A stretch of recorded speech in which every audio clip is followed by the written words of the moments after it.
ಅಲ್ಲ ನೀವು ಆಮೇಲೆ ಮಾಡಿ ಅಂದ್ರೆ ಆಮೇಲೆ ಮಾಡ್ತೀವಿ. ಸಂತಾಪ ಮಾಡೋದು ಒಳ್ಳೇದು ಫಸ್ಟ್. ಅಲ್ಲ ಈಗ ನಂತರ ಅಲ್ಲಲ್ಲ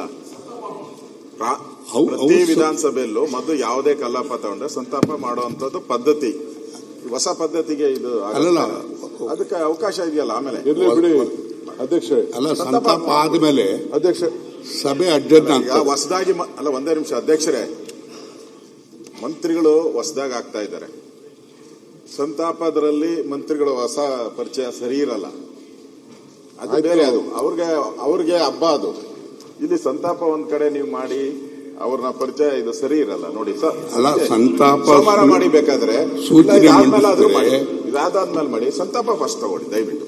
ವಿರೋಧ ಪಕ್ಷ ನಾಯಕರಿಗೆ ಸಂತಾಪ ಸೂಚನೆ ಮಂಡನೆ ಮಾಡಿದ್ರೆ ತದನಂತರ ಆತ್ಮಕ್ಕೆ ಶಾಂತಿಯನ್ನು ಕೋರಿ ಅರ್ಜೆಂಟ್ ಏನಿಲ್ಲಲ್ಲ, ನಾಳೆ ಮಾಡಿ ಏನಂತೆ. ಈ ಸಂತಾಪ ಅವೆರಡು ಮಿಕ್ಸ್ ಮಾಡಬೇಡಿ. ಈ ಸಂತಾಪ ಇವೆರಡು ಯಾಕೆ ಮಿಕ್ಸ್ ಮಾಡ್ತೀರಾ? ಮುಖ್ಯಮಂತ್ರಿ ಹೊಸ ಮುಖ್ಯಮಂತ್ರಿ ಆಗಿದ್ದಾರೆ. ಬಿಡಿ ಆಯ್ತು. ಹೊಸ ಮುಖ್ಯಮಂತ್ರಿ ಆಗಿದ್ದಾರೆ. ಹೊಸ ಮುಖ್ಯಮಂತ್ರಿ ಅರ್ಥ ಇದೆಯಾ ಅಧ್ಯಕ್ಷ?